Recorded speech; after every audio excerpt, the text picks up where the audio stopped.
Chapter 1. I wanted to make it so that young people would begin to ask questions about the mystery. Not having enough interest in the mysteries of life to ask the question, is there a God or is there not a God? That for me is the worst thing that can happen.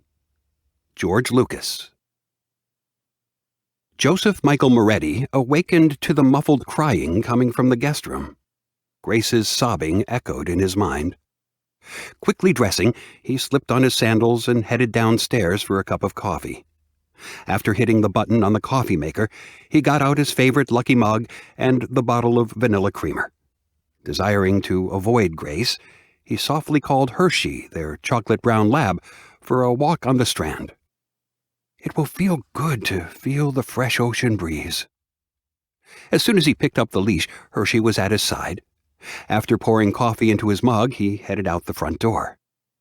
Why does she have to cry all the time? I can stand anything but crying. Yelling would be better. Joe strolled his way along the Strand, his flip-flops echoing on the pavement. He watched the gulls diving for their breakfasts. He spotted a dog paddling out into the waves after a red ball, as his owner stood at the shore laughing and yelling encouragements. When he retrieved the ball, he paddled to shore. Shaking like a wild thing, he showered his owner with water. His bark was full of immense joy, encouraging his owner to once again throw the ball back into the waves. Seeing a couple of guys surfing in the distance, Joe yearned to have the energy to join them. If only he could muster the strength. Not anymore. He just couldn't. Once he had thought of himself as unstoppable, a shrewd businessman, stylish, even sexy when he wanted to be. But his face seemed too careworn now, his cheekbones too protruding, and the gloominess too deep. The restless nights had taken their toll, leaving his brown eyes heavily sunken.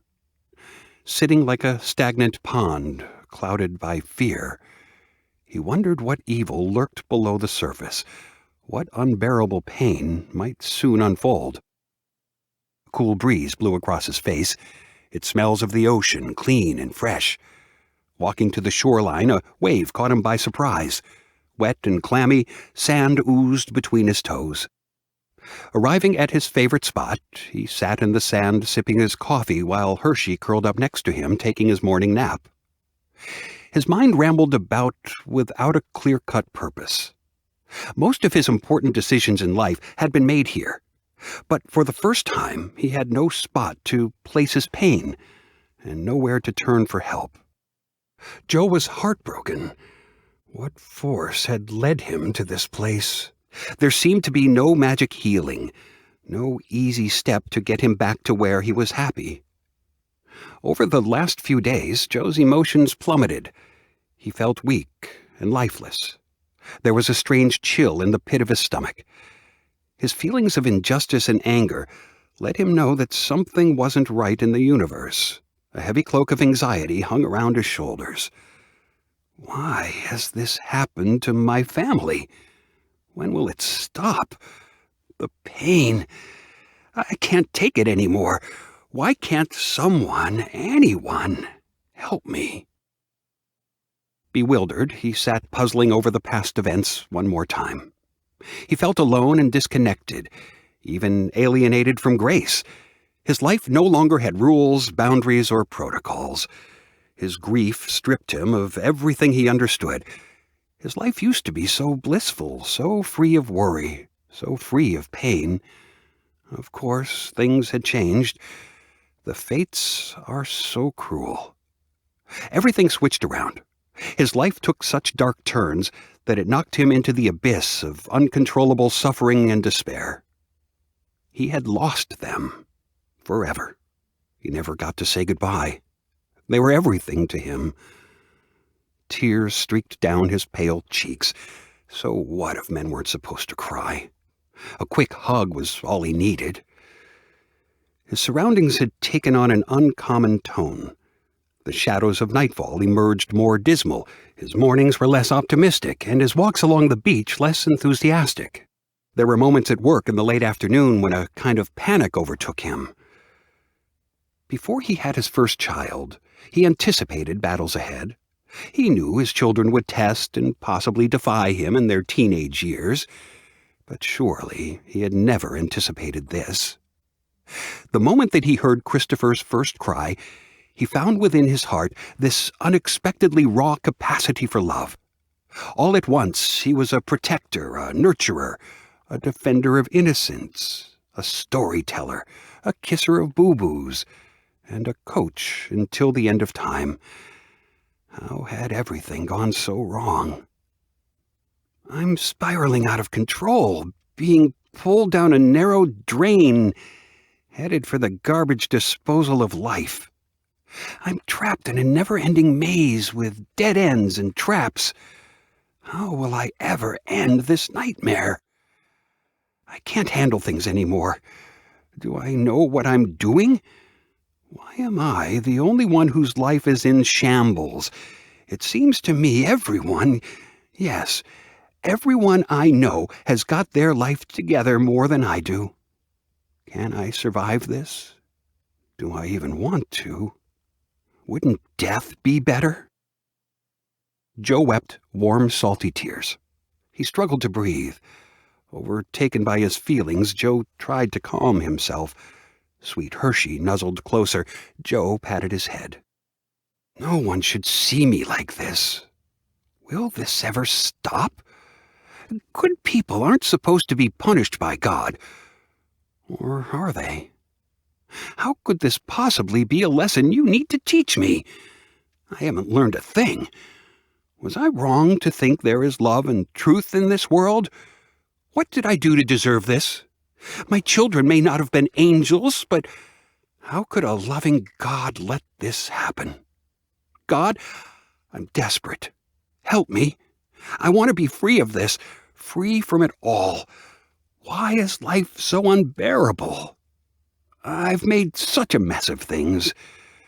How can I rest in your peace when you let everything be taken from me?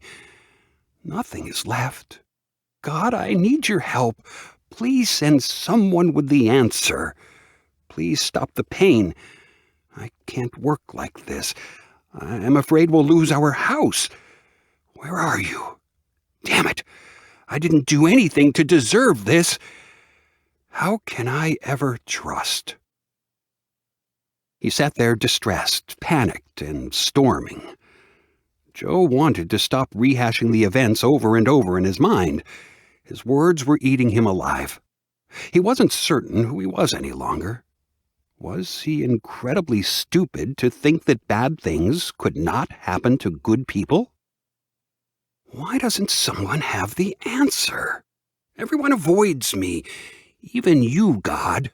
Are you on vacation or something? I'm grieving and out of my mind. Why don't you talk to me? Why don't you comfort me?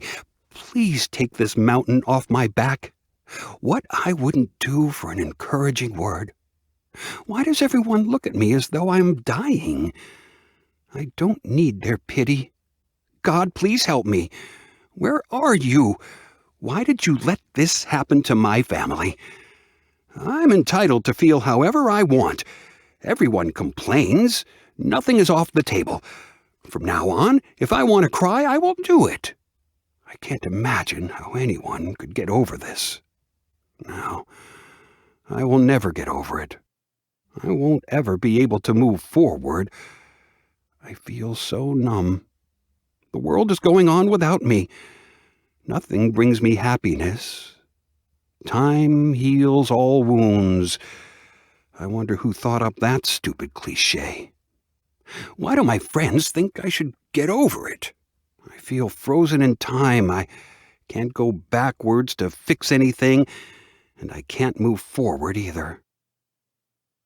Joe took a sip of his coffee. He stared blankly at the waves. A seagull dove into the water, catching a small fish in his bill. It flipped wildly as it tried to free itself. A moment later, it was gone. God, you know what I hate most is the sudden grief that erupts just when it seems I'm getting better. Sometimes I understand why, but the times that disturbs me the most are when it comes from out of the blue. Why did you let this happen to me? I fear I will never be able to handle a baby crying without longing for my children's tender hugs. God, you know I've tried everything. I've questioned everyone. Their reasoning just seems so wrong. This morning I didn't want to get out of bed. I feel so sad when I hear Grace's crying. If you've given up on me, couldn't you at least help her? She didn't do anything to deserve this. I wanted to walk into the living room this morning and find them there on the couch, sipping a latte after a jog on the beach. Only this morning they weren't there. They weren't anywhere. They are lost. I keep telling myself it will be okay, but how? God, I've always trusted you, so today, for the first time in months, I'm asking one last time. The only prayer that comes to mind is the prayer Nana taught me as a child. Clasping his hands together while bowing his head, Joe prayed. Lord, bless me and keep me. Lord, make your face shine upon me and be gracious to me.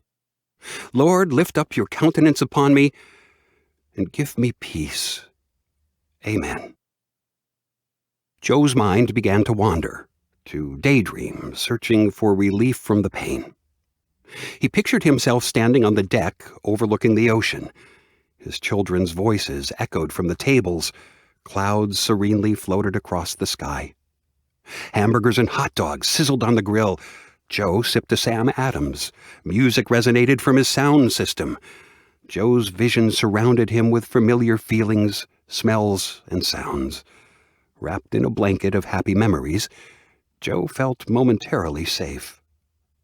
A moment later, Joe's attention was abruptly drawn to a tall, muscular, blonde-headed surfer who appeared, like he came out of a wave and then walked onto the sandy shore. The powerful morning sun illuminated his body, presenting a shower of diamonds in such a way that he resembled some type of supernatural being. From the distance, he appeared to have a glow around him. Then, returning to his thoughts, he gave no more notice to the man. If only I could turn back the hands of time. I'm so sorry. I should have been there to protect you. If only I had put my foot down and forbidden you to go. You might not have spoken to me for a few days, but in time you would have forgiven me. I was so preoccupied with upcoming business. Now it's too late. Why do I keep playing these what-ifs over and over again? I'm going to drive myself insane. Yelling over the roar of the ocean's waves, the man approached Joe and asked, "Wow, did you see that? Look about a half-mile out past the pier. There's a school of whales. Just look. I'm sure they will surface again in a minute." He quickly slid the pair of binoculars from around his neck and handed them to Joe. Looking into the horizon, a moment later they saw a pair of gray whales rise from the water, twirling as they flew through the air. A better act than anyone could have seen at SeaWorld. The two men stayed transfixed for some time. In the distance, Joe saw more giants. Their tails and spray announced their presence. At one point, the largest whale breathed through his blowhole, spewing a rainbow mist across the horizon. In the silence, tranquility filled their surroundings. Joe was surprised when the man sat down next to him. His flowered Tommy Bahama shirt, cargo pants, and Olukai flip-flops appeared dry. Wasn't that the guy I saw just minutes before come out of the surf? Maybe this is a side effect from the experimental medication MK1313 I've been taking. The doctor warned there may be crazy side effects. I think I remember reading it could cause dizziness, tiredness, or chest tightness. I'll have to call the doctor when I get home. Hope the doctor won't think I'm losing my mind. He stretched up his hand. "Hi, I'm Michael." "Hey, I'm Joe." "Wasn't that just the most amazing sight? Was that your first whale spotting?" "I have lived a block or so down on the Strand all my life, but I've never seen anything so spectacular. How about you?" "Oh, I'm just here on an assignment for work. It's been a challenging project, but I know that everything will work out. After seeing those whales, don't you think it's a sign? If God takes care of those magnificent creatures, surely he can work things out for us. I just know things will change for the better. It's like a changing tide. First it has to go out until at last it stops. Then before long it comes back in. Give things time to turn around and things will change for the better. Michael's reassuring words persuaded Joe that somehow things would work out for him. As Michael rose to leave, a wave of peace swept over Joe. For the first time in months, he felt life stir in him. Joe turned to say goodbye and was startled to find that Michael had disappeared. He jumped to his feet in amazement and looked in every direction, but he had vanished. Looking down at his hands, he saw he was still holding Michael's binoculars. Too bad Michael forgot them. Wonder if I'll ever see him again. Suddenly, the sun came out from behind the foggy haze. Joe hadn't expected to see the sun arrive so early. His eyes squinted. The glare from the water seemed incredibly intense. Everything reflected amazingly bright colors. The water turned from gray to blue. As his eyes adjusted, he sat, listening to the roar of the waves as they crashed upon the shore. A gull cried high overhead, searching for its breakfast. The beach was wonderfully serene.